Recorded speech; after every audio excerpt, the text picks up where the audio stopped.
There is a word that doesn't appear in any palace statement, any official communique, any carefully worded press release from Buckingham Palace or Kensington or Clarence House. That word is uninvited. And yet, in the spring of 2026, it is the word that defines the relationship between a king and his son. It is the word hovering over a family that once commanded the loyalty of a quarter of the world. And it is the word that explains why two young children, a 6-year-old boy and a 4-year-old girl, have not seen their grandfather in nearly 4 years. This is not just a story about a family falling apart. This is a story about power, about money, about the limits of forgiveness, and about what happens when the most famous institution in the world refuses to pretend everything is fine.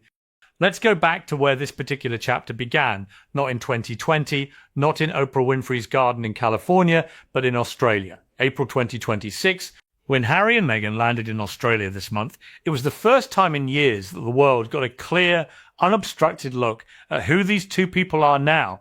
Not who they were when they stood on that balcony at Buckingham Palace. Not the newly married couple who toured South Africa with a baby Archie strapped to Harry's chest. This was something different, something harder to categorize. A CNN analysis of the trip put it plainly. They returned to Australia not as royals, not as celebrities, but as what one Australian commentator described as some kind of new, indestructible hybrid. That phrase is important because it tells you exactly what the palace saw when they watched the coverage, and it tells you exactly why what happened next happened. The tour started in Melbourne. Crowds welcomed Harry and Meghan at the Royal Children's Hospital on April 14th, 2026. They visited survivors of last year's Bondi Beach attack. They stood at the Australian War Memorial in Canberra for the last post ceremony. These were the optics of purpose, solemn, dignified, the kind of imagery that any senior working royal would be proud to produce, and Australia responded. The crowds were real. The warmth was real. The footage was real. But then the tour shifted. Meghan appeared as a surprise judge on Australian MasterChef. She announced an investment in a new AI-powered fashion discovery platform. And at the end of the tour, after all the hospital visits, after all the veterans events, she delivered a paid keynote address at a 5-star wellness retreat at the Intercontinental Coogee Beach Hotel in Sydney. VIP tickets for the 300-person event, which included a group photograph with Meghan, were priced at £1,675 each. For anyone watching from the outside, particularly from inside a certain palace on the Mall in London, this is where the alarm bells started ringing, because there is a principle that the British monarchy has held on to for decades, through modernisation, through scandal, through Diana, through everything. That principle is simple. The monarchy does not sell things. It does not endorse products.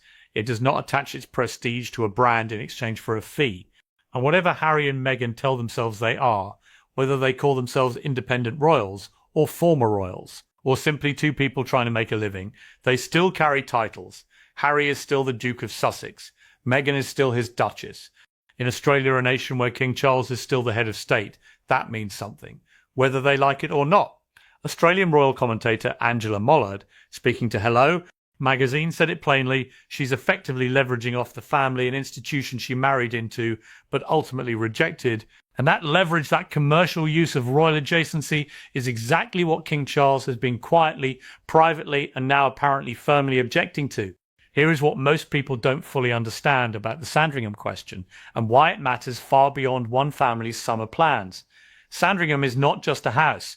It is not just a 20,000-acre estate in Norfolk, England, that the royal family retreats to in the summer.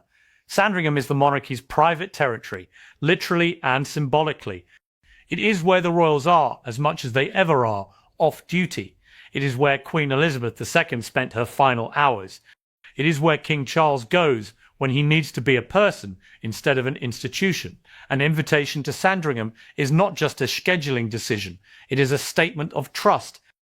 And in late March 2026, sources close to Harry told the Times of London that the Duke of Sussex was hoping, publicly hoping, for exactly such an invitation. A friend of Harry's told the Times if he was invited by the King, he would get a package of security that automatically kicks in.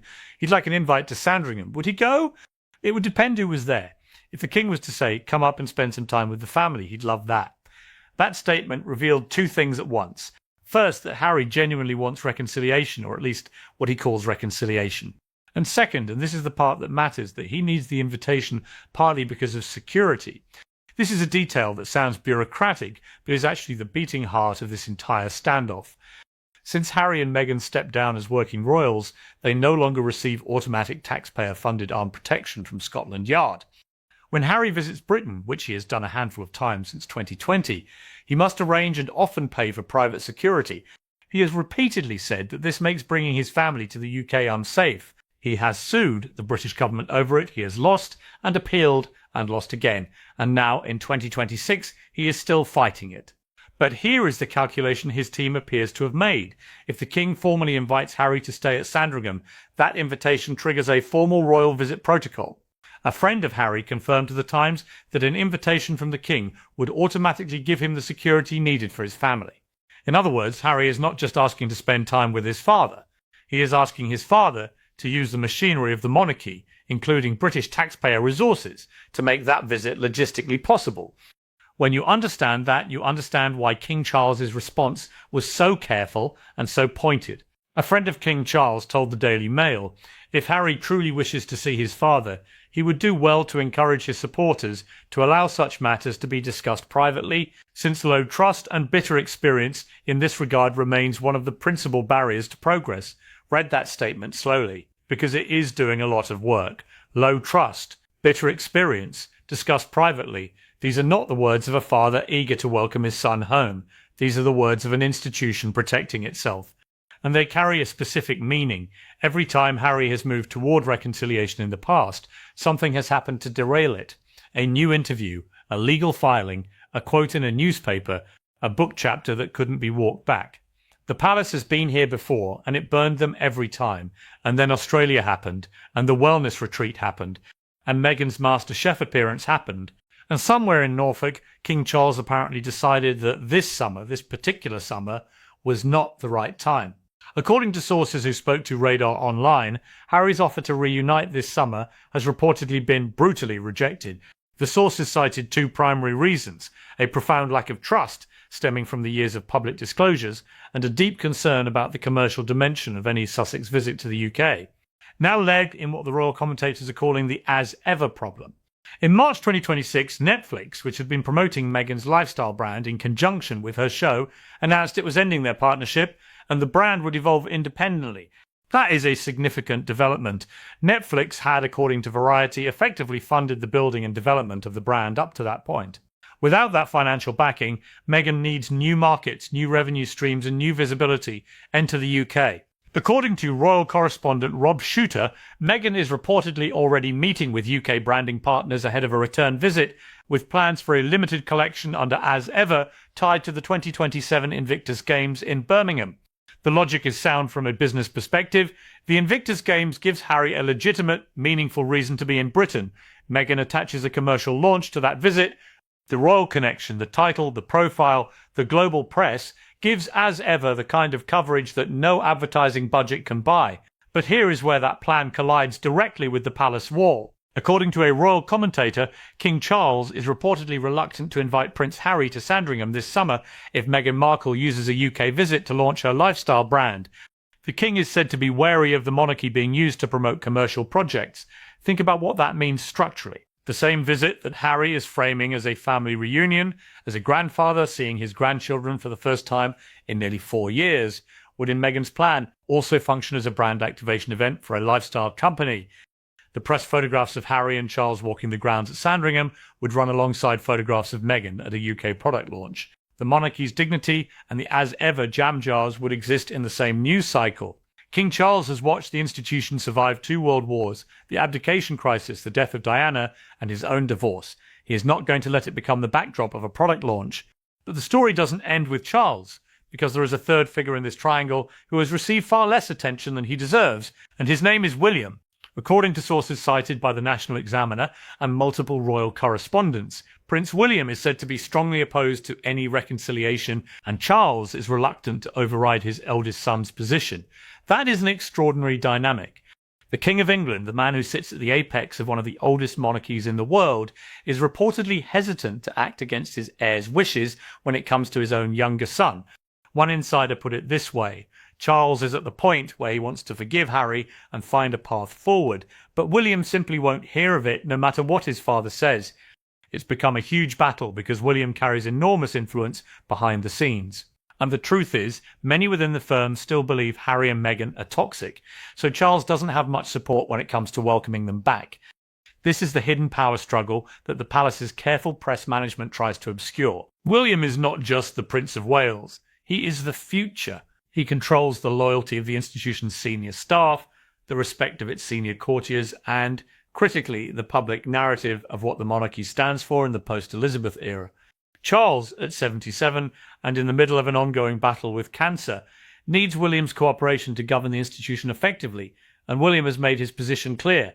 William, 43, is said to have never forgiven his brother for what he views as a series of public betrayals, from televised interviews to pointed accusations in the memoir Spare, about both him and Catherine, Princess of Wales, Spare. That is the book at the centre of all of this. Published in January 2023, it contained allegations that William physically grabbed Harry during an argument, described Charles as a man defined by jealousy and insecurity, and painted a picture of a royal family corroded by competition and institutional cruelty. The book sold millions of copies. It also burned every remaining bridge between Harry and his brother.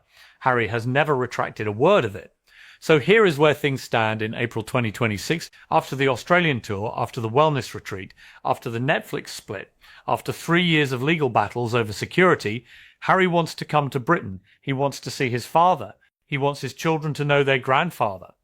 He has said, through friends speaking to the Times, that there are lots of scenarios to make it work, and that the key to all of them is security. A friend told the Times, if the king wants to see the children, all he needs to do is invite them over, and it can happen. The implication being that the barrier is largely out of Harry's hands. But Charles is not extending that invitation. Not this summer, not while the commercial machinery of As Ever is preparing to use a UK visit as a launch platform. Not while William is actively opposed, and not while the institutional memory of the past 6 years keeps reminding the palace of what happened the last time they opened the door. Charles, 77, is said to believe that low trust and bitter experience would get in the way, and that such conversations should be dealt with privately. That phrase, dealt with privately, is the palace's way of saying, stop having this conversation in the newspapers, stop briefing journalists, stop letting your friends tell the Times what you want for your summer holiday. If reconciliation is what you actually want, it doesn't happen through press releases and strategic leaks. It happens behind closed doors. But Harry cannot have it privately, because privately he has no leverage. Publicly, in the court of international opinion, in the American media landscape where he and Meghan have built their post-royal identity, he has enormous leverage. Every news cycle about the rift is a news cycle that positions Harry as the wronged party, the outsider, the son whose father won't even invite him home. That positioning is not accidental. It is strategic, and the palace knows it. Back in Australia, commentator Bonnie Greer told CNN, what exactly are they? They're not royals, but they're assuming the facade of royals. That question, what exactly are they, is the question that Buckingham Palace has been struggling to answer for 6 years. And it is the question that makes the Sandringham decision so consequential. Because if Charles invites Harry and Meghan this summer, he implicitly answers that question. He says, they are still family, they still belong here. The title still means something, the access still exists.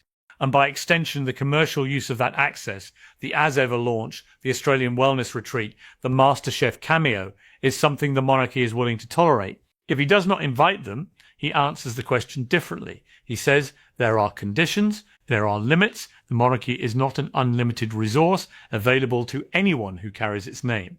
If you walked away, you walked away. And the door is not automatically open just because you'd like it to be. Right now, in the spring of 2026, King Charles appears to be choosing the second answer. Hello magazine's royal editor Emily Nash noted that the late Queen Elizabeth had made it clear that members of the royal family could not be half in and half out, and yet Harry and Meghan still appear to be aiming for exactly that.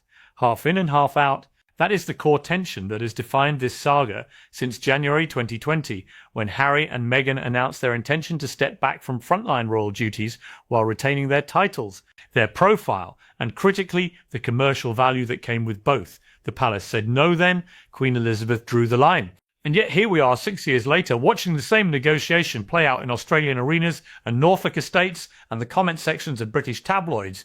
There is one more element to this story that deserves careful attention because it changes the emotional weight of everything else. Prince Archie is 6 years old, Princess Lilibet is 4, and they have not spent time with their paternal grandfather since June 2022. That is not a detail, that is the detail. Because whatever the political calculations are, whatever the institutional concerns are, whatever the commercial tensions are, two children are growing up without knowing their grandfather. And their grandfather is a man who, by all credible accounts, desperately wants to know them. According to insiders, King Charles has not seen his grandchildren in 4 years and is increasingly frustrated that the hardline stance against his brother is standing in the way of that relationship. That is one of the most quietly devastating sentences in this entire saga. A 77-year-old man fighting cancer, surrounded by the machinery of a 1,000-year-old institution, cannot see his grandchildren, not because of law, not because of geography, but because the family he leads cannot find a way to trust each other. And somewhere in Montecito, California, two children are growing up knowing their family, mostly through photographs and the stories their parents choose to tell them. The 2027 Invictus Games in Birmingham are now the pivot point around which everything else rotates. Harry founded those games. They are his most unambiguous achievement, a sporting event for wounded veterans that has grown into an international institution of genuine meaning. The 2027 Games give Harry a legitimate, undeniable reason to be in Britain.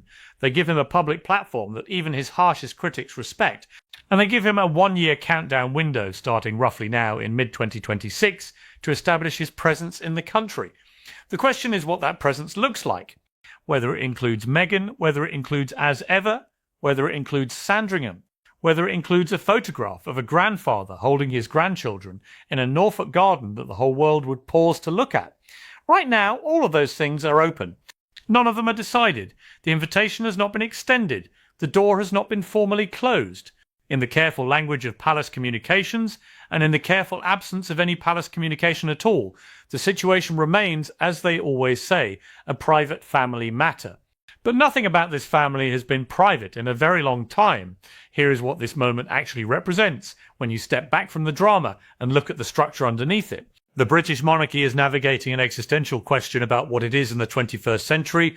It is an institution built on continuity, on duty, on the principle that the individual matters less than the role. Charles spent 73 years preparing to be king. William has spent his entire adult life preparing to be king after him, and Harry spent his entire life preparing to serve an institution that by his own account damaged him, and then he left. The question of whether Harry and Meghan come to Sandringham this summer is, on one level, trivial. It is a scheduling question about a country house in Norfolk, but on another level, it is a proxy for a much larger negotiation about identity, about loyalty, about what the monarchy owes its members and what its members owe the monarchy. And in 2026, that negotiation is happening publicly, messily, and in real time through leaks to the Times, through Australian MasterChef appearances, through lifestyle brand launches, and through the pointed silence of a king who has not picked up the phone and said the words his son is waiting to hear. A royal commentator said, any visit involving Meghan and Harry would need careful choreography to be seen as a family occasion rather than a brand-building opportunity. That choreography has not happened. And until it does, until both sides can agree on what this visit is for and what it means and what it will look like to the watching world, the invitation will not come. The Sussexes are back from Australia. They're back in Montecito with their children, in the house they bought to get away from all of this. The summer is coming. Sandringham will be full of family. William and Catherine are there. The grandchildren Charles can see will be there. And somewhere across the Atlantic, another grandfather's grandchildren will be in California, in the sun, not there. The monarchy has survived centuries of war, scandal, and revolution. It will survive this, but what it cannot do, what no institution and no family can do, is freeze time. And time in 2026 is running. Archie and Lilibet are growing up fast. Charles is 77 and has been fighting cancer. The Invictus Games are a year away. The window for a different kind of story, one where the grandfather holds his grandchildren and the world watches and decides that maybe reconciliation is possible, that window is still open. Barely, but it is open. Whether anyone walks through it is the question that the British monarchy cannot answer with a press release, a well-choreographed walkabout, or the careful silence it has mastered over 1,000 years. It can only be answered by two people deciding, privately, to trust each other. And so far, for 6 years, through Spare, through Oprah, through Australia, through all of it, that decision has not been made.